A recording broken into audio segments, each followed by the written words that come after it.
Good morning, I am Maria Giulia De Donno from the SPE Italian section, and I will moderate today's SPE Green Lounge Café, an initiative which aims to provide our audience, professionals in the oil and gas and the wider energy sector, online contents related to energy transition and sustainability.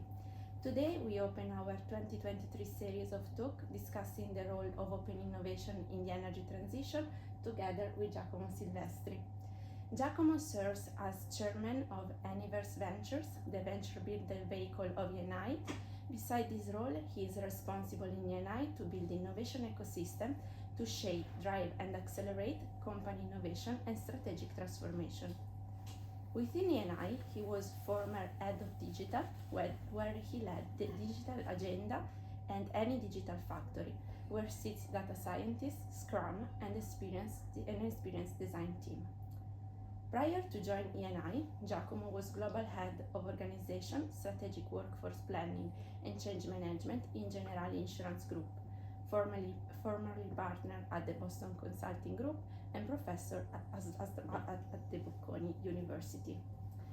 Giacomo, thank you very much for your time today. Can you tell us about your journey leading to your current role in the world of energy and innovation? So first of all, thank you very much. It's really my pleasure being here, and it's a fantastic opportunity to share what we are doing here in Eni, and personally I see also some of my traits. So back to your question, Julia. I would say why I'm here now and why I'm so lucky to do this fantastic job. First of all, I would say curiosity, and I would add that probably I had a sort of fascination for everything that is innovative and it's somehow transformational of what we have around. So as you said, going back to my biography, I do not have a linear path. I haven't studied physics and building on that all the subsequent steps. So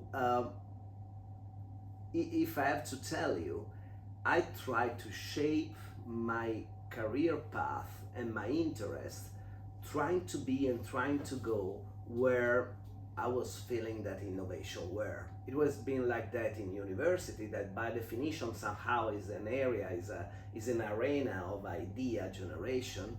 Then I moved to consulting, and while in BCG, living in Milan, in France, in the Emirates, I keep on jumping on different sector and different challenge. So even there, I do not specialize myself on a specific industry or on a specific topic, while more, let's say, leapfrogging on very interesting and transformational cases and challenges. Then I move, and I would never expect to do that. I move into the insurance sector. I mean, looking outside in was something, let me say, somehow gray or without any interest. And by the way, I didn't have any experience in insurance. And while doing my final interview with the CEO of Generali at the time, I was very clear with him saying, I don't know insurance, and so that's my first time. And he answered a very nice answer saying, this is exactly the perspective we are looking at. And somehow it's been similar when I joined Eni, and during the interview I received from the general manager at the time the same answer, because I told them I'm not such an expert in digital as well as I'm not such an expert in energy. And they say, we are looking for someone that help us to innovate and transform. So bringing different perspective probably is the right attitude. So in a nutshell, I would say I arrived here, and my career, my path has been driven by somehow fullness, madness, curiosity definitely, and bringing different perspective in what I do. Very inspiring, thank you. And so since now, you are in energy now, and I think you are here in a very exciting time. So what is your personal view on this and on today's priorities, and how can we move faster to get there? It's a very difficult question, how to move faster, especially when you work in energy and where you work within such a complex and big and huge organization. But to be very brief on this, I think technology definitely is at the core of the strategic challenge at the moment. Innovation is at the core of our strategic challenge at the moment.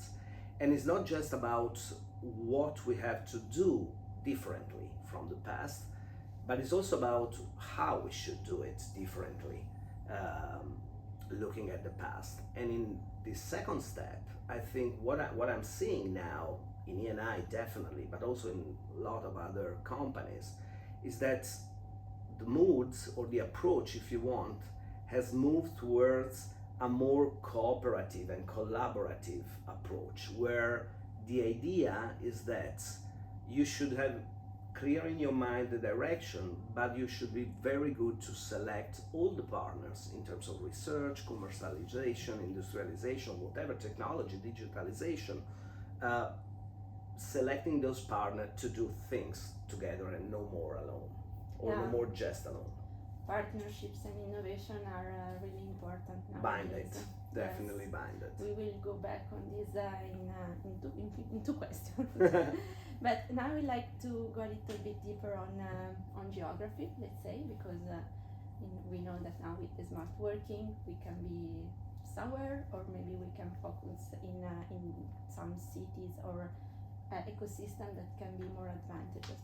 So Houston has recently been named the energy transition capital of the world, thanks to its ability to catalyze capital formation by enabling the broad participation of its financing community, together with an ecosystem of venture capitals, tier 1 private equity firms, and capital advisors. Which is, in your opinion, the right place to be and to really make a difference in the energy transition and the innovation arena?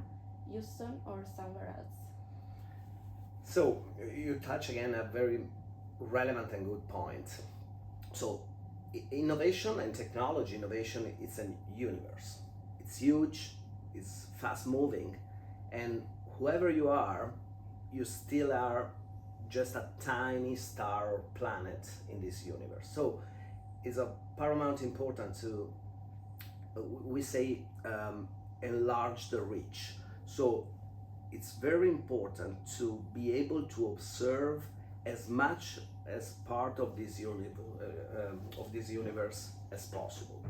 In order to do that, you have to create an ecosystem, even a physical ecosystem. It's not just a matter of creating different channels where you can dialogue with different innovation center, but also physical presence, to what you were saying. Houston, definitely, we see the point. We are present in Houston and we are reinforcing our, let's say, innovation unit in Houston, but we also open an antenna, what we call an innovation outpost in San Francisco. Just to give you an idea, San Francisco is around 1 million inhabitants, and this whole Silicon Valley is bigger, like, I would say, Como Lake.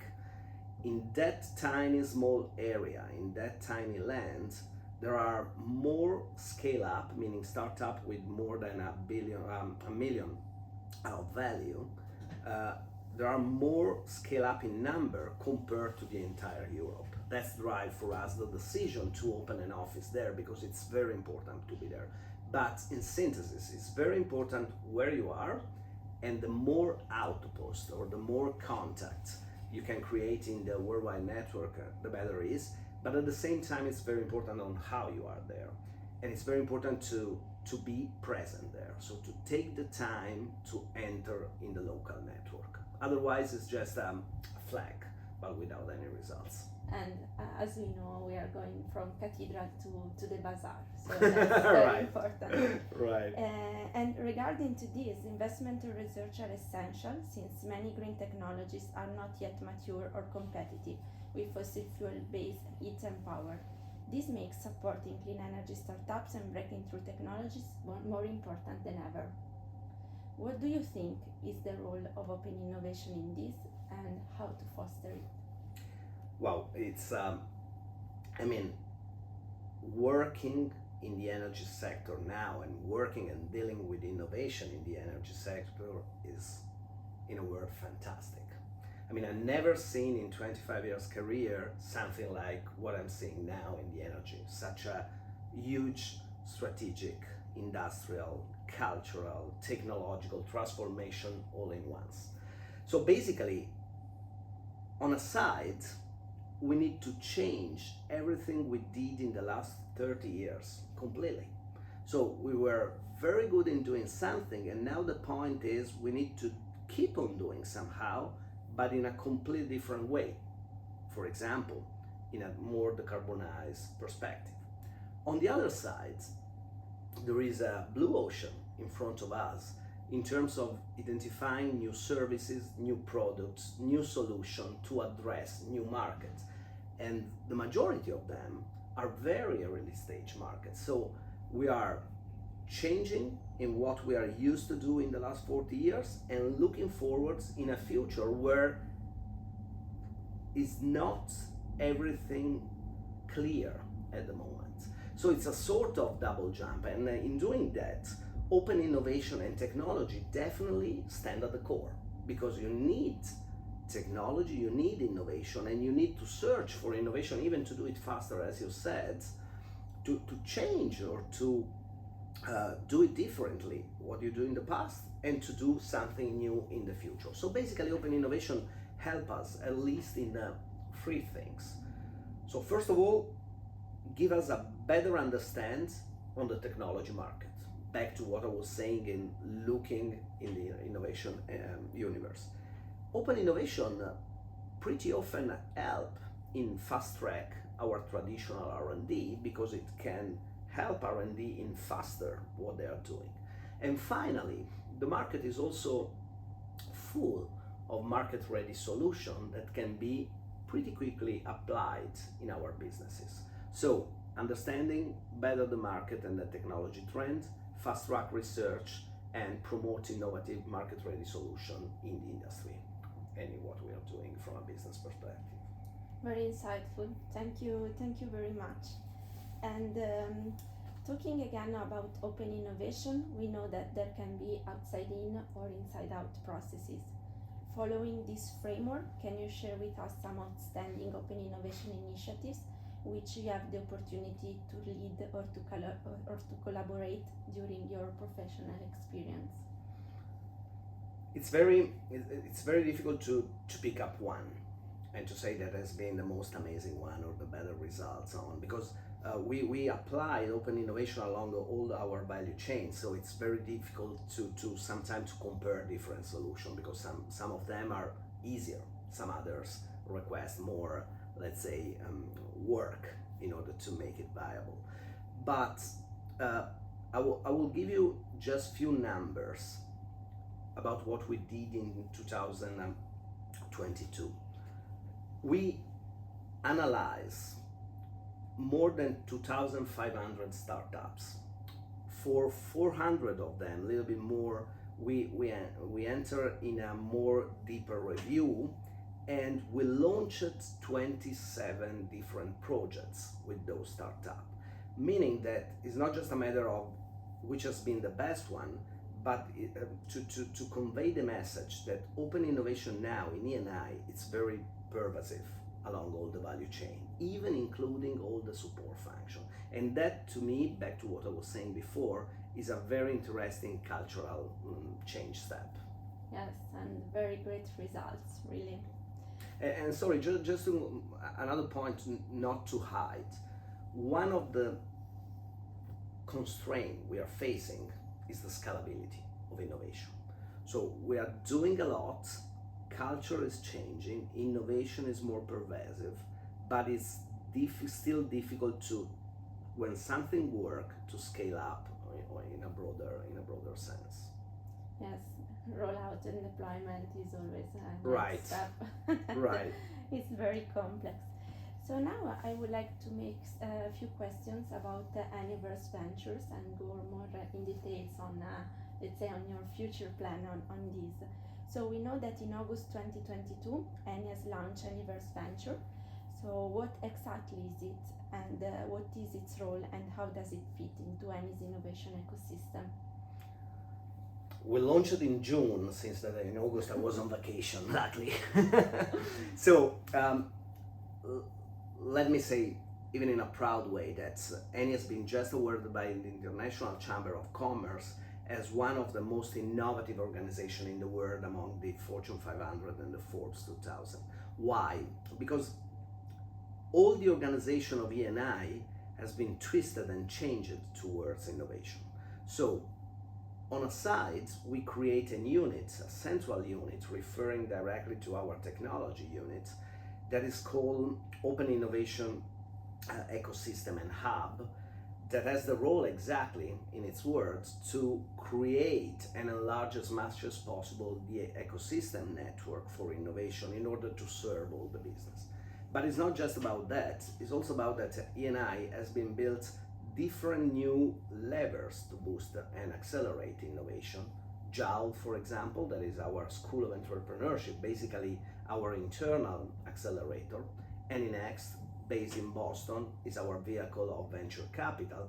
And finally, the new Starborn, that is Anyverse Venture, that is a corporate venture building or builder vehicle, meaning that the idea that stands behind was pretty simple. We have a huge heritage of technology, patents, competencies that somehow lay internally in our company. And the idea is, why do not we take some of them and bring them outside in order to create an even more bigger market value for those solutions? So we want to create venture, we want to create economically viable solution and bring it outside in the market. Wonderful, and these initiatives are really newer of the recent years, so it's amazing. Yeah, definitely we are the only one in Italy, and the second, I would say, in the oil and gas, in the entire oil and gas industry. Yeah. Wow, wonderful. So it's a pretty new one. And going back to Anyverse, what are Anyverse assets to create new ventures, and what are the focus areas on which you will direct your activities? So, Anyverse assets are, first of all, any assets. So, belonging to a great corporation, a great company as ENI, give us the majority of the strength in doing this kind of business. To give you an idea, we start selecting the internal technology in order to assess them and understand their potential to go to the market. And in 6 months, we have a list of more than 130 different technology. Some of them already been pushed in a priority list, and some of them potentially, and crossing the finger, ready for market valorization and for, let's say, a startup build up. At least a couple, probably in the next year, crossing the fingers again. So our asset is definitely the technology, definitely our people and our competencies in technology and in innovation and in the business we are, but also the incredible network of partnership and collaboration that ENI can rely on, from research and university, more than 70 research and university center, but going through also the commercial relationship. So moving as Anyverse Venture can leverage all the power of moving as ENI. So this is definitely something that differentiates us comparing to all the other venture studios that are present privately in the market.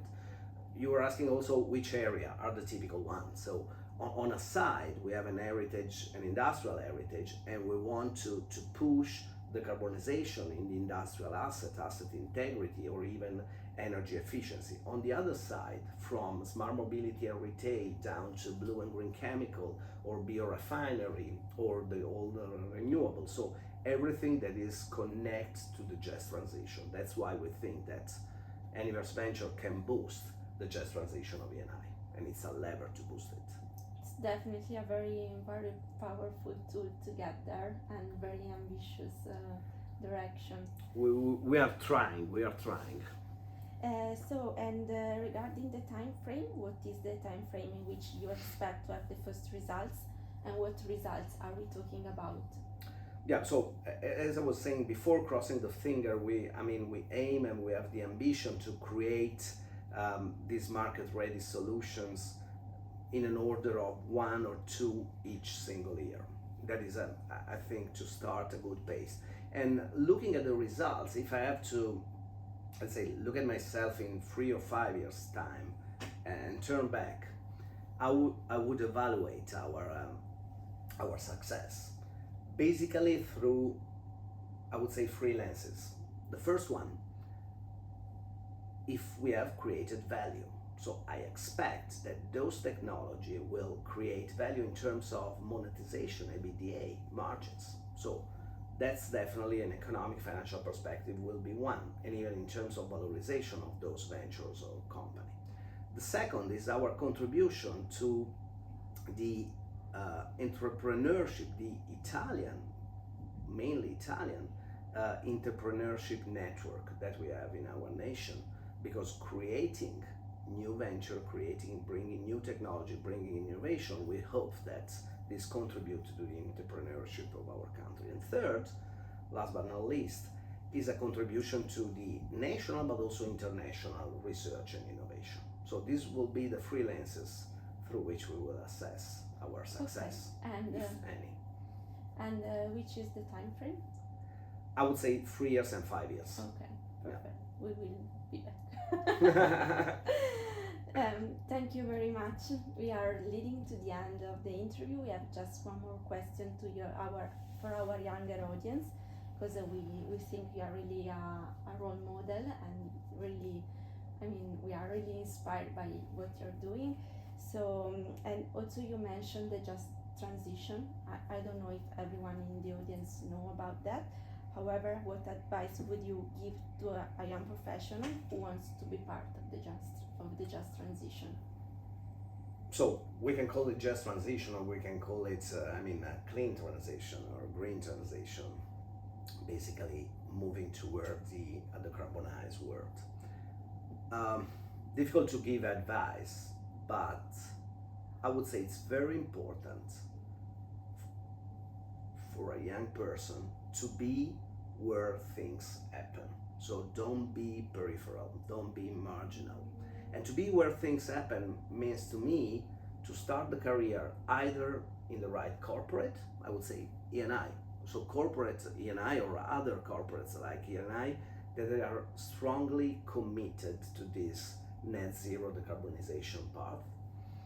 So be there, because in those kind of corporate, the serious one is where things will happen in the next future, or not necessarily in a corporate, but in the place. Silicon Valley was an example, but there are several. Toronto is amazing for this, or even in some volcanic places. So be in those ecosystems where again things happen in the perspective of decarbonization. And obviously this is very trivial, but be patient about technology, because this is not something that happened like this. It's something that happened with brains, competencies, and deep passion for technologies. Thank you. Really thank you. Thanks, and I think it's a super useful advice for our younger audience. So I think we reached the end. We really appreciate all the time you dedicated to us.